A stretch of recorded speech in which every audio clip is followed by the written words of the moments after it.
Buenas tardes, jóvenes. Voy a tratar de darles un briefing de lo que fue la clase del día de ayer para aquellos estudiantes que tuvieron exámenes de las clases de economía, de principios, de micro y de macroeconomía.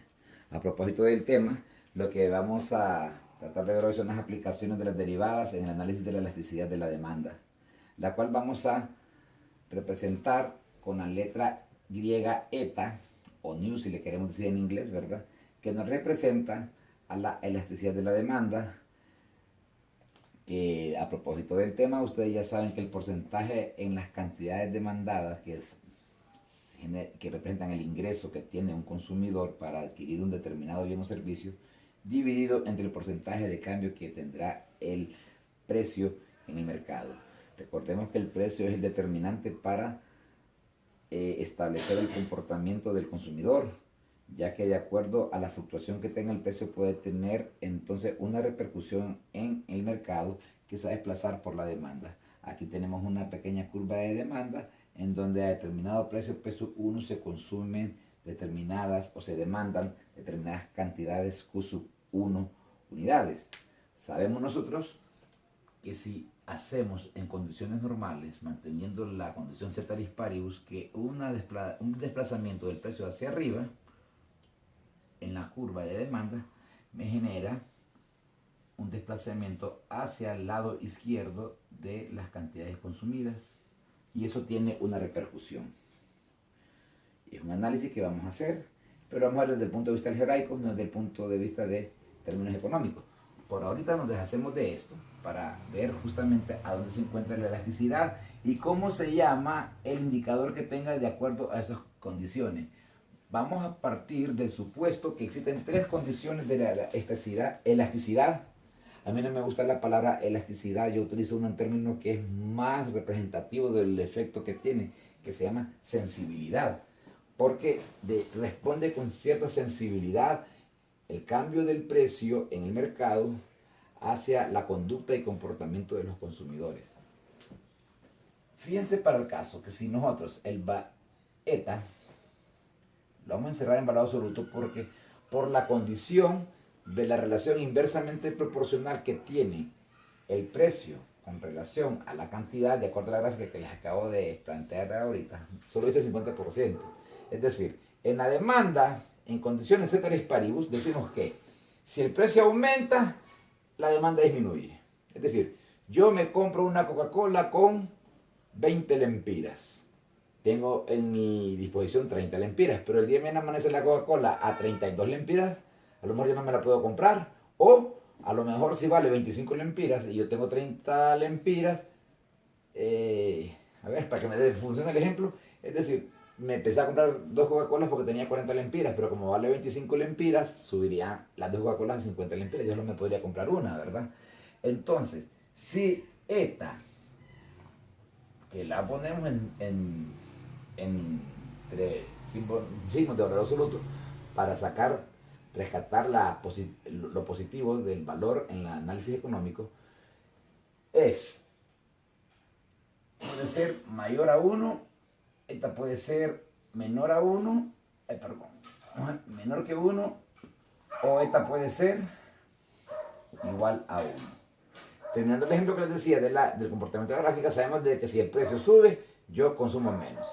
Y a contrario del censo, si el precio disminuye, yo consumo más. Esa relación inversamente proporcional hace que el signo de eta sea negativo, por eso así es la relación. El primer caso, vamos a decir que eta, en caso que sea mayor que 1, vamos a decir que es elástica. Pero si es menor que 1, vamos a decir que es inelástica.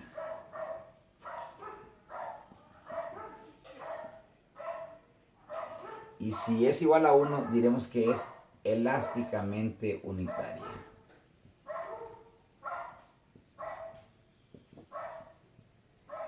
Tiene su explicación.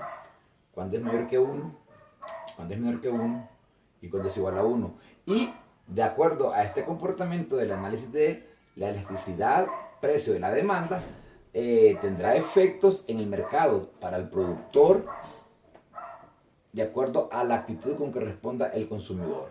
Para el caso, si a mí me dicen de que ETA o NIU es mayor que 1, es decir, que sea elástica, yo podría hacer la siguiente conclusión, de que justamente puedo analizarlo, solo que ya borramos la curva, ¿verdad? Pero bueno, pensemos lo siguiente, como es el precio el determinante del mercado, el que provoca la reacción del consumidor, vamos a pensar, por ejemplo, lo siguiente, que una disminución en el precio de un bien o servicio va a provocar indiscutiblemente un incremento en el ingreso del consumidor porque va a tener mayor disponibilidad de dinero para adquirir bienes, puede comprar y demandar mayores cantidades de bienes y servicios.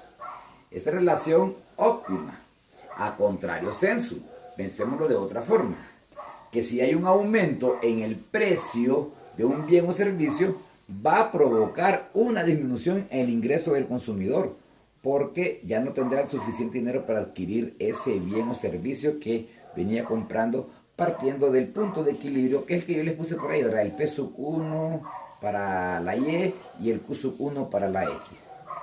Esa es una condición en donde quiere decir de que la disminución en el precio que va a provocar un incremento en el ingreso o el aumento en el precio va a provocar un incremento, un aumento en el precio, una disminución más bien, se confunden en esto, una disminución en las cantidades demandadas, ¿verdad? Esa es la condición de elasticidad, que tiene que ser el indicador mayor que 1.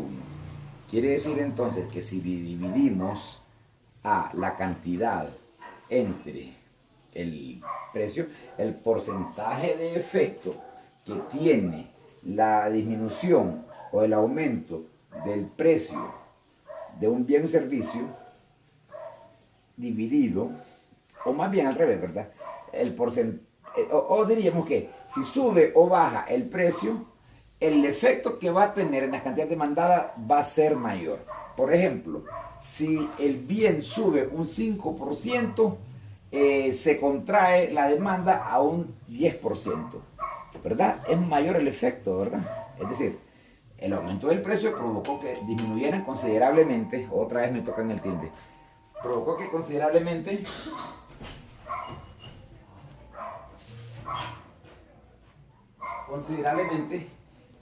con perros y gente tocando el timbre es difícil dar la clase, ¿verdad? Me tienen bolos unos perros allá afuera, no sé si ustedes lo escuchan. Les decía, ya me perdí por dónde iba, les decía entonces que es mayor el efecto que va a tener justamente la disminución o el aumento en el precio, es mayor el efecto que va a tener en las cantidades demandadas. Ahí vamos a hablar de condición de elasticidad, donde entonces la relación va a ser mayor que 1. ¿Cuándo es inelástica una demanda? Por ejemplo, cuando la fluctuación en el precio, por ejemplo, para explicarlo más fácil, sube el precio considerablemente. Sin embargo, no tiene un efecto esperado en el consumo. Es decir, no reaccionan o no responden con la sensibilidad supuesta los consumidores a la fluctuación, al cambio del precio. O a contrario sensu, el precio bajó. Sin embargo, la gente no le paró bola al nuevo precio, no reaccionó de una forma esperada. Concluimos entonces que para que una demanda sea inelástica, una disminución en el precio a lo mejor provoca una disminución en el ingreso. Vaya, bajó el precio 5%. Aumentó el consumo. ¿Qué? 1%. Es menor, ¿verdad? Oh, en caso extremo, bajó el 5%, pero de repente el consumo disminuyó también un 4%. Inelástica, menor que 1. Después de estas dos deducciones podríamos concluir cuál es la demanda elásticamente unitaria. Es justamente el mismo efecto que va a tener la fluctuación en el precio con relación a la fluctuación en el ingreso o las cantidades demandadas. Podríamos decir que no afecta el ingreso del consumidor, la fluctuación, ya sea que sube en la misma proporción que sube el ingreso, en la misma proporción también aumenta que sube el precio, aumenta el ingreso o la cantidad demandada, o disminuye el precio, en esa misma proporción también disminuye las cantidades demandadas. Básicamente tenemos que ponernos de acuerdo nosotros con estas condiciones para poderle entender a la elasticidad. Espero que me hayan entendido. Básicamente hay algo que tal vez podría agregar, sería la fórmula de elasticidad, porque vamos a ahorrar esto, las condiciones de elasticidad elástica, inelástica y elásticamente unitaria. Eta se puede calcular partiendo de la función de demanda, que es P igual a AX más B, o partiendo de la función de producción, que es X igual, que puede ser AP más B. Dependiendo, si a mí me ofrecen la función de demanda, me van a ofrecer los valores de producción, que puede ser X sub 1, X sub 2 y X sub 3. Y también me podrían ofrecer la función de producción, donde me pueden dar los precios que va a tener esa producción. Yo una vez en el mercado, que puede ser P sub 1, P sub 2, P sub 3, etcétera. Como aquí también, etcétera, ¿verdad? Entonces nosotros vamos a definir la derivada de new, vamos a calcular new de acuerdo si contamos con la función de demanda o contamos con la función de producción. Entonces no sé si, vamos a ver si nos queda tiempo para plantearla cuando nos ofrecen la función de demanda. Es decir, cuando me ofrecen, tendría que hacerles primero la fórmula. Diríamos que new va a ser igual. Primero vamos a establecer el precio dividido entre las unidades multiplicado por